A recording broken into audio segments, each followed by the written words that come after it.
I have been harping on this nonsense over punishing hotels for housing ICE agents.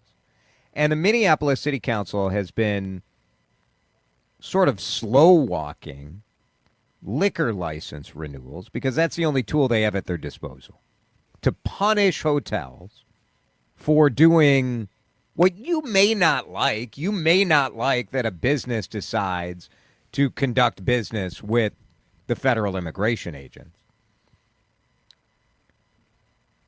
What I do not understand is what is the point of what they're doing other than straight up performance? It is a performance for everyone to watch and say, look how mad the city council is and how hard they're fighting for those of us who are aggrieved and upset. And look, if you're in Minnesota, you don't have to only be in Minneapolis. I think it is absolutely legitimate and fair, and I'm upset at the conduct that we saw from immigration agents surging into our community.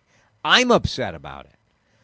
And also, the idea that we're going to recover as a community by punishing businesses for leasing hotel rooms is so outrageous.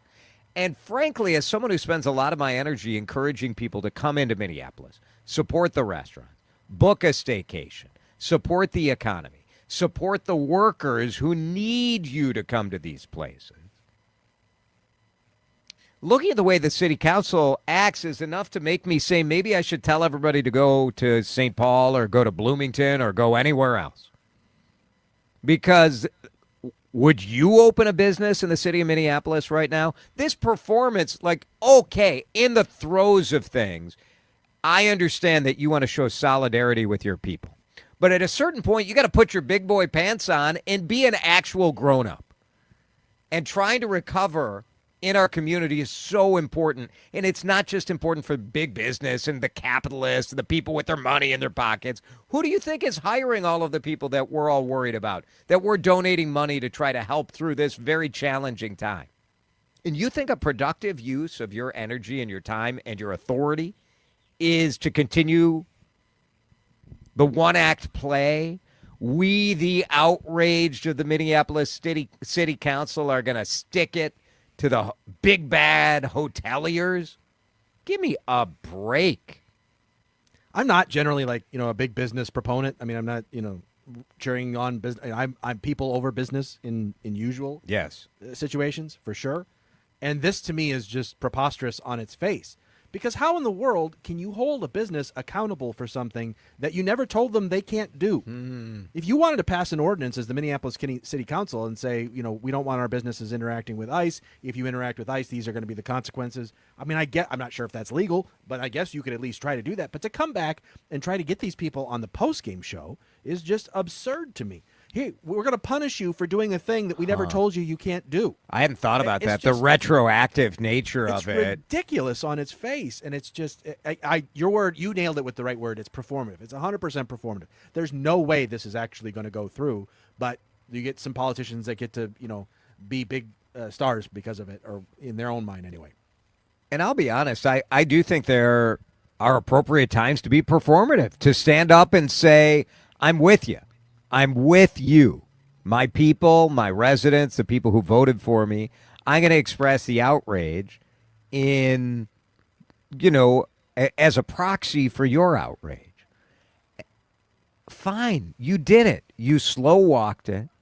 And then you held a hearing where people got to come up and say, like, oh, these hotels are awful. One of the hotels that they're delaying, and tomorrow will be the vote. So we'll see, I guess, like how far the city council wants to go. But how do you, on the one hand, go to the state and say, we need money to help our businesses? How do you tell the rest of Minnesota and the rest of the country, we need you to come here to support us? And at the same time, you're taking one of the larger event venues, the Depot, which hosts so many like fundraisers, so many charities have their galas there, all of these events, weddings, etc. And you're going to withhold their liquor license? Like, don't you think the point has been made? The point has been made that you don't like renting a hotel room to an ICE agent. All right, we get it. You made your point. And now, what are we doing now? Well, now what we're saying is if you want to do business in Minneapolis, you better have our politics. If you don't agree with the city of Minneapolis's politics, then we don't want you doing business in Minneapolis. Uh-oh.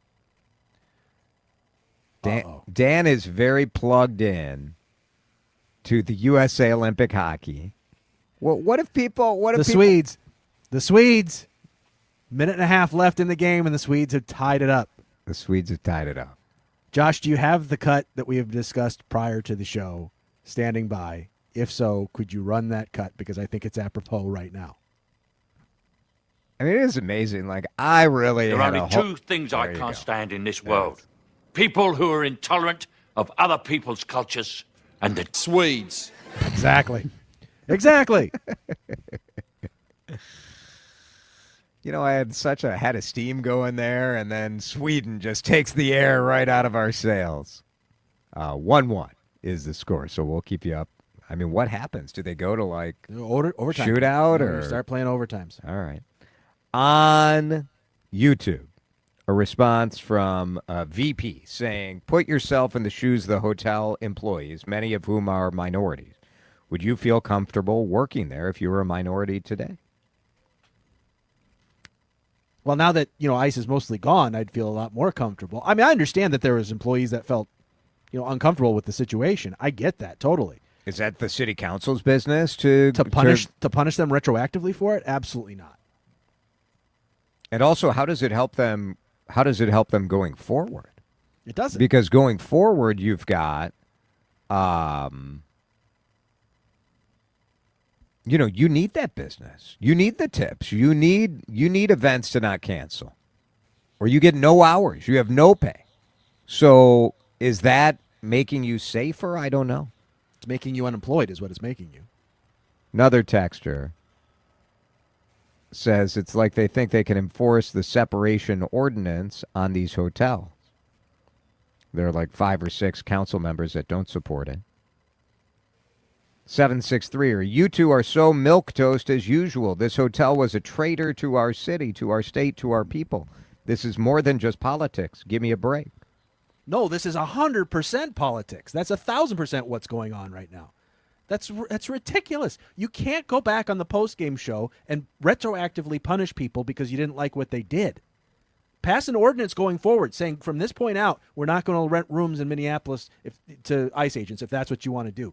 But just because this makes you feel good because, they're going against the bad guys, doesn't make it legal and doesn't make it right.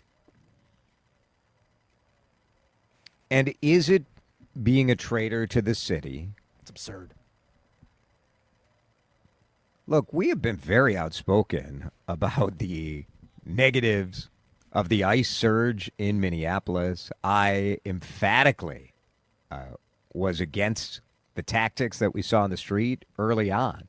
So I don't feel like, I have no regret and no question about my commitment to that issue. And I also believe in trying to rebuild our community as a destination, because what's going to be the best way to help people who are low income, who are immigrants, who are trying to make it in America, and they're showing up to work and busting their butt? Making sure that there is a business to show up to. Making sure that there are tips to be earned and hours to be had. I think the city council, it's going to be tough to encourage business to show up, and maybe they don't care. Maybe they don't care. I don't know who's going to pay the taxes and who's going to provide the jobs, though.